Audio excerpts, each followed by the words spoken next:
You know, they had this big twist that happened, so I'm just like, what the fuck? He called it out like right before, and I was like, no, no, no.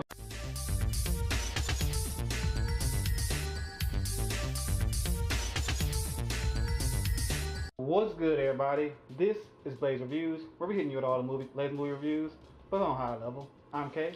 And I'm A. And for today's movie review session, we got to take a hit of the latest comedy, if you want to call it that, directed by Peter Segal, and that comedy being Second Act. And Second Act follows Maya, a 40-year-old struggling mother who, I guess, works at a dead-end job that she hates, until one day she gets the opportunity of a lifetime at her dream company when one of her friends forges her fake Facebook account.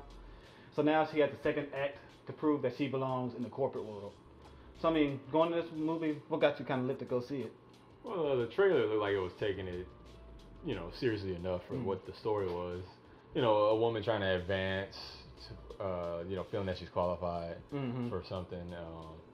And I was hoping to get something out of it, like a little bit of a lesson or something to say. Yeah. I didn't get none of that. I thought it was gonna be some cheap comedy that STX just threw out there to make some money off of. That's STX? Oh, brother.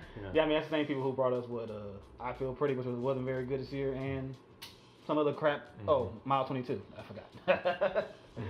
So maybe this one might be the movie that writes the ship for him, or maybe it's just another joint that you might want to pass. Let's find out. Speaking to all the highs and downs that we got from Second Act, let you know whether you feel blazed to go see this or not. So I mean, let's start off by getting some of the highs. So what was the first high you got from taking a hit of this movie? The first high I got was definitely Jennifer Lopez carried the film. Oh yeah, that ass looked real nice in that dress throughout the movie. You're talking about her performance. Oh yeah, I mean, I guess she was a serviceable actress in the movie. Right. I mean, I thought she was trying to do well with what she was given. As far as like being the lead, I was like, okay, like I felt like she was a confident lead, and also I thought the film, it reached out, for trying to have that message of, hey, if you feel qualified for something, go Don't for it. let your not having a degree hold you back and stuff. Right, and that's her whole thing. She didn't graduate high school. That hits close to home over here. You got her high school degree at least. She didn't have nothing. Oh yeah, she didn't have a GED. Yeah, she had to get a GED. Yeah. But did she even have a GED or? Yeah, she had a GED. Yeah, they mentioned that several times. Yeah, she had a GED. But that was all. They probably mentioned it when I was dozing off or something. Yeah. But struggled. Yeah, but yeah, that's basically it. It was, it went through the motions, and it didn't offend me in any way. Yeah, tried to tell a solid story, I guess, but the execution, I guess, was fucking terrible with it though. So I mean, we got transition to the downers. Not many highs. Move this man! So I mean, what was the biggest downer you got from it first off? Oh man, it was just they would focus on like one of the storylines, and then there would be something else to talk about, and then they kind of left that storyline behind for way too long. I'm like, wait, they were gonna get back to like what they were talking about? Let's start off talking about trying to just be her trying to find a job with no degree and whatever. The next thing you know, they had this big twist that happened. So I'm just like, what the fuck? He called it out like right before, and I was like, no. We were literally both just like, we gonna walk out. They do this twist, then we just, they did it.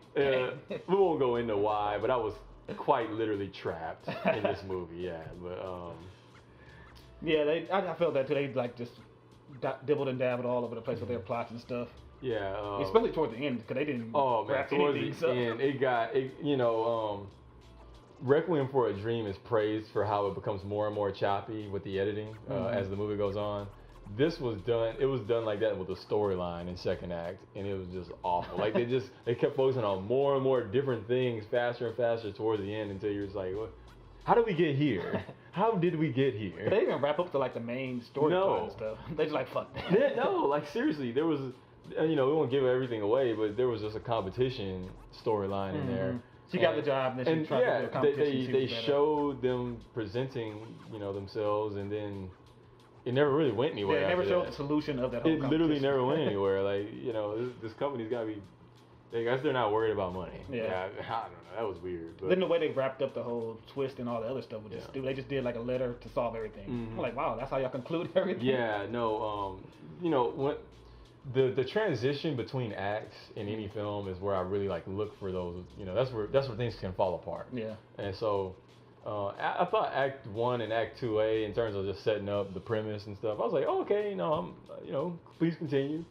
I didn't hit the button, the red X just then, but as it went into 2B and then the twist, and I was like, oh goodness. And then the transition from Act 2 to Act 3, as we're going from Act 2B to Act 3, I'm like, wait a minute. Act 3 is going to be 15 minutes long, isn't it? Yeah. And it was. I have a feeling STX just told Peter Segal, you Wrap that shit up, B. You ain't got 2 hours. You got an hour and 45 minutes, and that's it. He's like, damn. But we're already at an hour 30 though. Like, just solve everything by writing a letter at the end of the movie. Yeah, man, it was. Yeah, someone gave him the Dave Chappelle wrap it up button for Christmas. Yeah, for sure.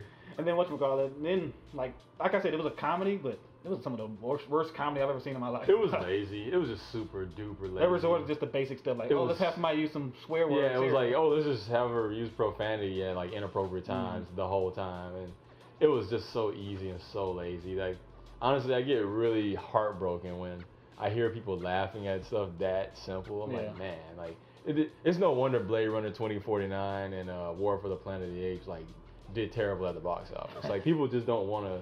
They don't want to go there in their mind. They don't want to think. They just want to sit there and be like dull and numb like the whole time. That's what this movie pretty much did to me. Like, it's just so bland and generic and stuff. Like, there's no character development at all. We don't even talk that much. Like, when we're talking, like when we talk to each other, he was talking during the movie like the whole time. Like, that's the only way I could find amusement in it. Yeah. I was like, bro, me making fun of it is more funny than the actual stuff that's going on the screen. I don't know why people were laughing and thinking. Yeah, no, seriously. You literally had to tell everybody, like, why are you laughing? Yeah, no, literally, there was some moments I was like, that wasn't even funny, dude. Like, that wasn't even a joke. You literally just said cunt. That wasn't even a joke. That wasn't even a joke, yeah. I mean, all in all, what would you rate this movie, though? Past that shit. Yeah, it was definitely... It failed on a lot of levels. And I thought they had some potential, for me, I knock things for having potential. I'm not one of those people who's proud of how much potential something has. No. I see the finished result, and if I see all this potential, it's wasted potential. Yeah. I didn't see no potential at all in this movie. And then it gave me even worse than that shit. I was like, God damn, this is so bland and generic. Like, I don't know, maybe this might be the worst movie of the year, but I did see Life of the Party, but this is just so stupid. I'll say this blew my high for sure. Because I had a little drink before I went into this. Yeah. But the second act actually hit the second act of the movie, not the title of the movie, whatever. But when the second act hit, I was just like, damn, I'm sober as hell and I am mad. What the fuck is going on? I was so drunk that it lasted the whole movie. So like, I wanted to walk out. That's what I wanted to walk out, but I was like, either Malcolm's gonna walk out or he's gonna go sleep. Yeah. I don't know what's going to happen. So I was trapped. Yeah, I know I was trapped. So. You didn't want to step over the people that you kind of pissed off earlier.